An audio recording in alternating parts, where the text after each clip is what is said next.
Bismillahirrahmanirrahim. Assalamualaikum warahmatullahi wabarakatuh. Shalom, Om Swastiastu, Namo Buddhaya, salam kebajikan untuk kita semua. Sahabat Indonesian Free Academy, pada kesempatan kali ini saya akan mempresentasikan keterkaitan materi fisika terhadap bencana yang terjadi. Materi yang saya ambil yakni radiasi elektromagnetik pada kelas 12 yakni semester ganjil. Tujuan presentasi ini adalah untuk memenuhi tugas akhir dari mata kuliah pembelajaran fisika berbasis teknologi dan bencana. Sebelum masuk pada materi, izinkan saya untuk memperkenalkan diri terlebih dahulu. Saya Ivo Jihan Anzuye, 1903-3030 pada mata kuliah kali ini dengan dosen pengampu Pak Fahro Razi, SPD MSI PhD. Sesi mata kuliahnya yakni 2021, 2033, 0107.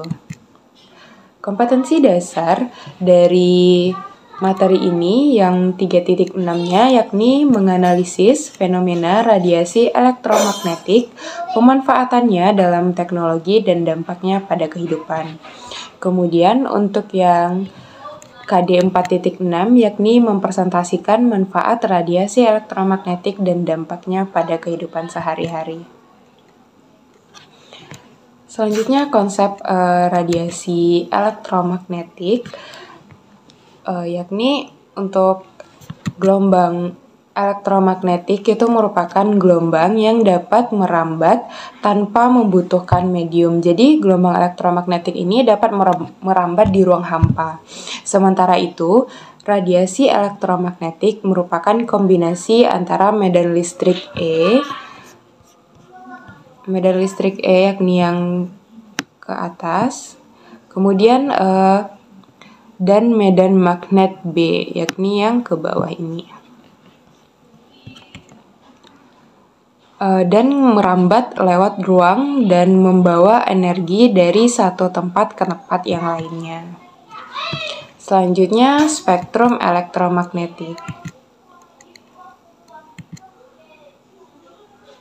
Pada gambar yang telah tertera ini, energi itu bertambah seiring berkurangnya panjang gelombang. Jadi semakin ke kiri ini,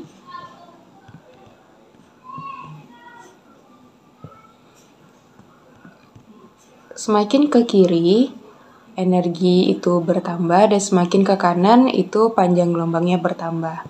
Energi bertambah pada saat panjang gelombangnya itu memendek seperti itu.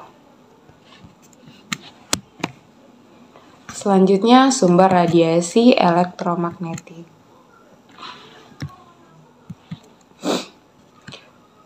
Yang pertama itu ada gelombang radio. Gelombang radio ini dihasilkan oleh elektron pada kawat penghantar yang menimbulkan arus bolak-balik pada kawat. Gelombang ini dipancarkan dari antena pemancar dan diterima oleh antena penerima atau receiver seperti pada handphone dan radio. Kemudian ada gelombang mikro yang dihasilkan oleh matahari, tabung diode, magnetron, dan alat-alat yang direaktif untuk menghasilkan gelombang mikro ini. Kemudian yang ketiga, sinar inframerah dihasilkan oleh getaran-getaran elektron pada suatu atom atau bahan yang dapat memancarkan gelombang elektromagnetik. Selain itu, dapat juga dihasilkan dari sinar matahari, pemakaian permukaan yang panas, dan lampu LED. Sinar inframerah juga dihasilkan dan digunakan pada remote TV. Selanjutnya ada cahaya tampak yang dihasilkan oleh uraian sinar matahari dan lampu. Kemudian sinar ultraviolet yang dihasilkan dari atom dan molekul dalam nyala listrik. Sinar ini juga dapat dihasilkan dari reaksi sinar matahari. Sinar ultraviolet dari matahari dalam kadar tertentu dapat merangsang badan untuk menghasilkan vitamin D.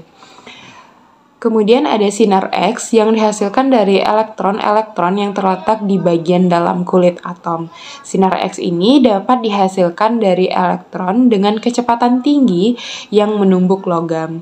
Televisi yang masih menggunakan tabung katode juga dapat menghasilkan sinar X. Yang terakhir itu ada sinar gamma yang dihasilkan dari radioaktivitas nuklir atau atom-atom yang tidak stabil dalam reaksi inti. Jadi sinar gamma memiliki daya tembus yang sangat kuat sehingga mampu menembus logam yang memiliki ketebalan beberapa sentimeter. Jika diserap jaringan hidup, sinar gamma akan menyebabkan efek yang serius seperti mandul dan kanker. Sebelum masuk pada bencana atau bahaya dari radiasi elektromagnetik, kita terlebih dahulu mengetahui manfaatnya terhadap kehidupan sehari-hari. Yang pertama itu pada gelombang radio, yang mana dimanfaatkan untuk pembicaraan jarak jauh yang tidak menggunakan kawat penghantar. Jadi gelombang ini bertindak sebagai pembawa gelombang audio atau suara. Ada dua macam cara untuk membawa gelombang bunyi ke penerimanya, yaitu dengan sistem amplitudo modulasi atau AM dan sistem frekuensi modulasi atau FM. Selanjutnya ada gelombang mikro. Yang pertama berguna untuk pemanas microwave. Selanjutnya komunikasi radar, kemudian menganalisis struktur atomik dan molekul, mengukur kedalaman laut, mendeteksi suatu objek, memandu pendaratan pesawat terbang, dan kemudian memandu pengamatan di kapal laut dan pesawat terbang serta menentukan arah dan posisi yang tepat. Kemudian pemanfaatan pada sinar inframerah. Yang pertama itu terapi fisik, menyembuhkan penyakit cacar atau dan juga encok. Kemudian ada fotografi pemetaan sumber daya alam dan mendeteksi tanaman yang tumbuh di bumi dengan detail. Kemudian remote control dan ada juga mengeringkan cat kendaraan dengan cepat pada industri otomotif. Selanjutnya, pada bidang militer itu dibuat teleskop inframerah yang dapat digunakan untuk melihat di tempat gelap. Kemudian pemanfaatan pada cahaya tampak. Yang pertama itu pada bidang telekomunikasi, sinar laser digunakan untuk menyalurkan suara atau sinyal gambar melalui serat optik. Selanjutnya pada bidang kedokteran, itu berguna untuk mendiagnosis penyakit, pengobatan penyakit, dan perbaikan suatu cacat dan pembedahan. Kemudian pada bidang industri, digunakan untuk pengelasan dan pemotongan lempengan baja. Selanjutnya, pemanfaatan pada sinar ultraviolet. Yang pertama itu proses fotosintesis atau asimilasi pada tumbuhan, kemudian membantu pembentukan vitamin D pada tubuh manusia. Selanjutnya membunuh kuman penyakit dengan bantuan alat yang lain. Selanjutnya itu mensterilkan ruangan operasi rumah sakit berikut instrumen-instrumen pembedahannya. Selanjutnya memeriksa keaslian tanda tangan pada dunia perbankan. Jadi tanda tangan kita itu tidak bisa dipalsukan dengan adanya sinar ultraviolet. Itu dapat membuktikan tanda tangan kita asli atau tidak. Selanjutnya ada sinar X. Manfaatnya yakni memotret organ-organ dalam tubuh seperti tulang, jantung, dan paru-paru. Selanjutnya untuk menganalisis struktur bahan atau kristal. Kemudian mendeteksi keretakan atau cacat pada logam. Dan yang terakhir itu memeriksa barang-barang di bandara atau pelabuhan.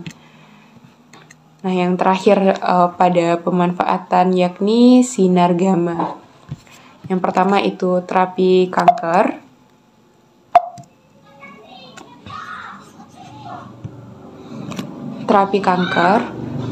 Kemudian sterilisasi peralatan rumah sakit. Selanjutnya ada sterilisasi bahan makanan kaleng. Kemudian pembuatan varietas makanan, pembuatan varietas tanaman unggul tahan penyakit dengan produktivitas tinggi. Kemudian mengurangi populasi hama tanaman. Selanjutnya, bahaya dari radiasi elektromagnetik atau hubungan antara fisika dan bencana pada materi ini. Yang pertama, untuk sinar ultraviolet.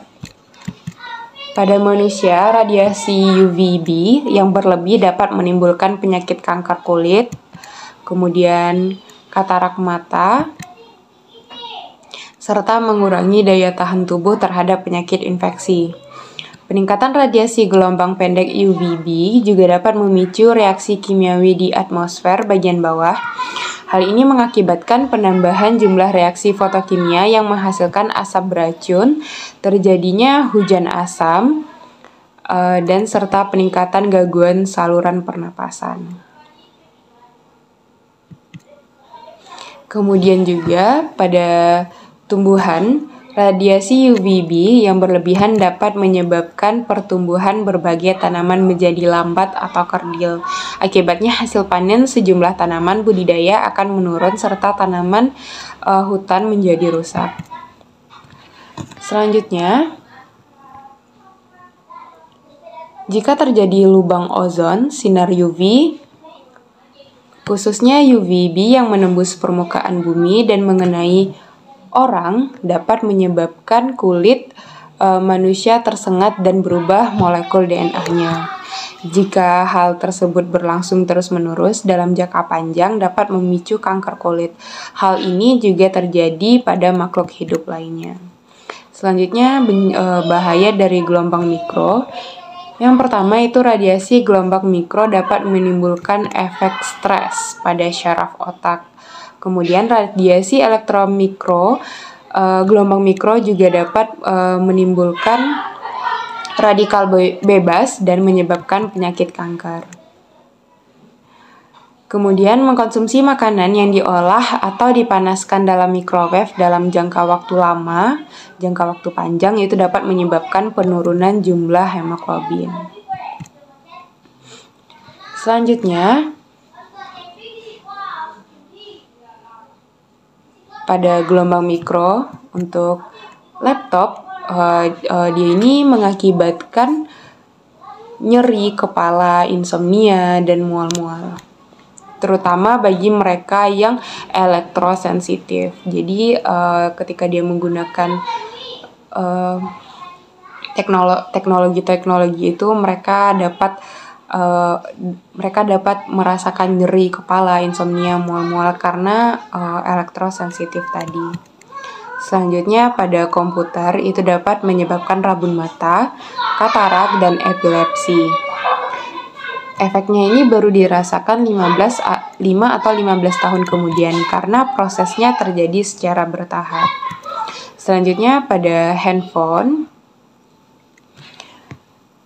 Dan pada handphone ini dia itu dapat mengurangi produksi sperma bagi wanita hamil, dapat mengganggu pembentukan janin dalam kandungan serta mengganggu ingatan.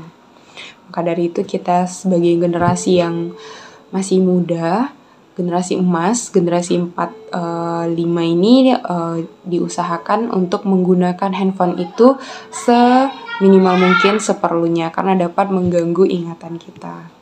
Selanjutnya itu televisi, yakni ini dapat menimbulkan luka fotokimia pada retina mata. Mungkin demikian dari penyampaian keterkaitan fisika terhadap bencana yang terjadi. Demikian yang dapat saya sampaikan. Mohon maaf apabila terdapat kesalahan dan semoga apa yang disampaikan juga dapat bermanfaat bagi sahabat Indonesian Free Academy dan sahabat semuanya. Saya tutup dengan wabillahi taufiq wal hidayah. Assalamualaikum warahmatullahi wabarakatuh.